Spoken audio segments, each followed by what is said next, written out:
Halo Sobat Investor, kembali berjumpa lagi di program The Editorial yang akan membahas tajuk utama pemberitaan yang tersaji di idxchannel.com dan IDX Channel TV bersama saya Faisal, redaktur pelaksana idxchannel.com. Ya Sobat Investor, bagaimana kabar Anda hari ini? Bagaimana pula kabar portofolio Anda? Setelah melewati sepekan penuh tekanan pada pekan lalu yang membuat harga indeks saham gabungan atau IHSG terpaksa harus terus berendam di zona merah. Sobat Investor, pernahkah Anda mendengar pepatah lama yang berbunyi, yang menang jadi arang, yang kalah jadi abu? Ya, saya yakin seluruh masyarakat Indonesia pasti cukup familiar dengan pepatah tersebut, yang mengajarkan tentang kerugian dari sebuah peperangan. Tak hanya di Indonesia, petua serupa sebenarnya juga diajarkan di dunia barat lewat idiom Pyrrhic Victory, yang bermakna sebuah kemenangan yang terlalu mahal, atau juga ungkapan I will win, but what a loss, yang kurang lebih berarti aku akan menang, tapi kerugian yang harus ditanggung juga teramat sangat besar. Ya, pada program editorial kali ini kami sengaja untuk rehat sejenak dalam menyampaikan update terbaru dari perseteruan Amerika Serikat dan Iran yang saat ini lebih terkonsentrasi di Selat Hormuz. Dengan permasalahan yang tertahan dalam tarik ulur kepentingan antara kengototan Iran dalam menutup akses Selat Hormuz dan strategi blokade yang diterapkan AS di lingkar luar wilayah perairan Iran di wilayah strategis tersebut. Justru dari kondisi tersebut kami mencoba mengurai kembali tentang apa saja yang diinginkan dari kedua belah pihak dari peperangan ini. Dan sudah sejauh mana keinginan tersebut sudah terwujud dan atau sedang dalam proses terwujud.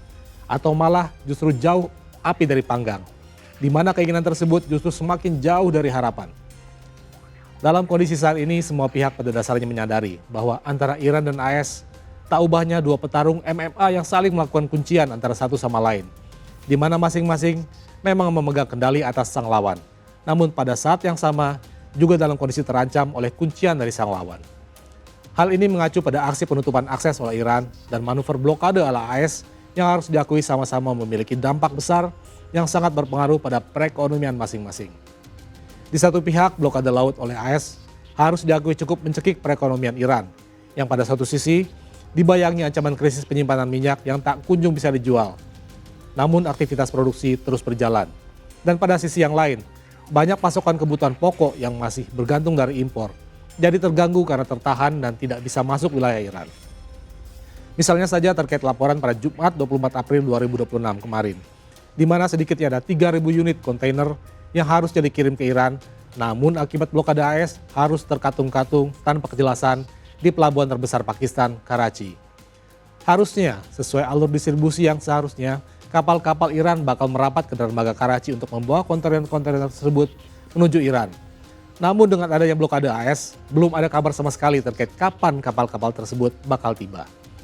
Bahkan dengan masih belum jelasnya jadwal pelayaran tersebut, pihak pemerintah Iran disebut telah mencoba menghubungi pihak Pakistan untuk menjajaki kemungkinan pengangkutan kontainer lewat jalur darat.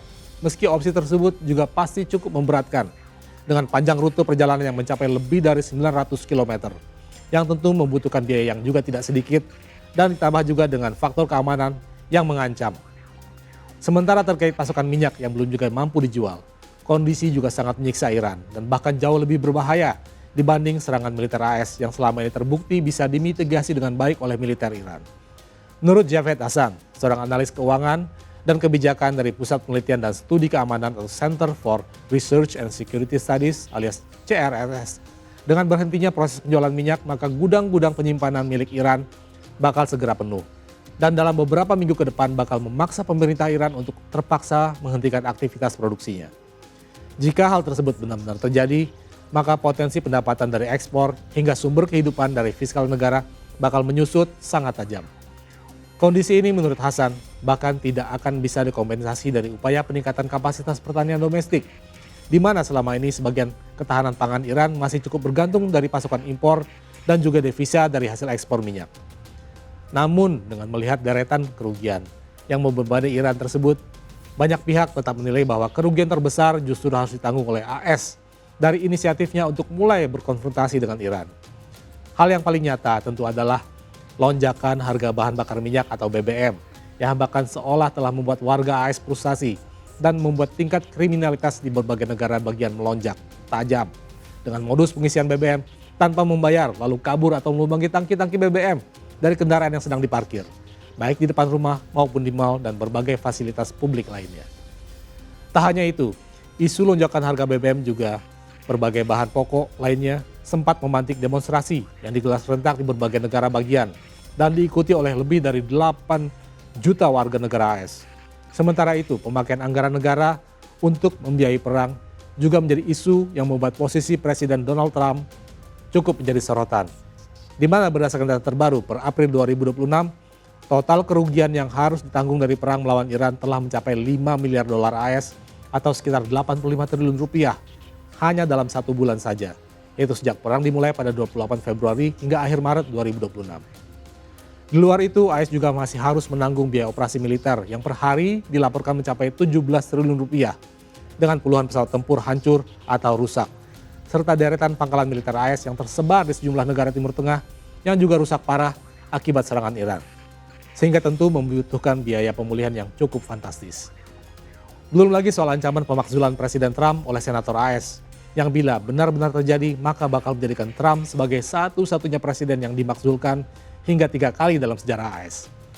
Terakhir, dan justru hal ini menjadi sangat penting dan krusial, bahwa betapa AS justru harus memanen kenyataan yang sangat kontradiktif dari tujuan awal memulai perang melawan Iran. Saat pertama kali melancarkan serangan, AS tentu berkeinginan melumpuhkan atau setidaknya melemahkan Iran. Namun justru kini seluruh dunia mengetahui bahwa dengan perang kali ini, AS justru seolah memberikan panggung bagi Iran untuk menunjukkan kekuatan yang dimilikinya. Dan kini harus diakui bahwa posisi Iran dalam politik global justru naik kelas dari sekedar sebuah kekuatan regional Timur Tengah menjadi bagian dari salah satu penentu bagi perekonomian global. Jika selama ini Iran terkungkung oleh embargo AS lewat serangan militernya, justru seolah memberikan peluang bagi Iran untuk memperkuat bargaining position-nya terhadap negara-negara Eropa dan Asia. Sehingga seluruh dunia bahkan kini harus berhitung ulang dan tidak lagi bisa main-main terhadap Iran. Dan sebaliknya, AS juga secara tidak langsung telah mendegradasi kekuatannya sendiri dalam peta geopolitik dunia. Bahwa ternyata sebutan negara adidaya yang selama ini disandang justru terbukti cukup dibuat kalang kabut oleh sebuah negara yang selama ini terisolasi oleh embargo.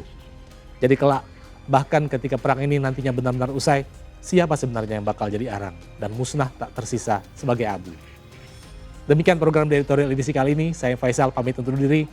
Pantau terus berita ekonomi, bisnis dan pasar modal hanya di IDX Channel TV, idxchannel.com dan media sosial IDX Channel. Sampai jumpa.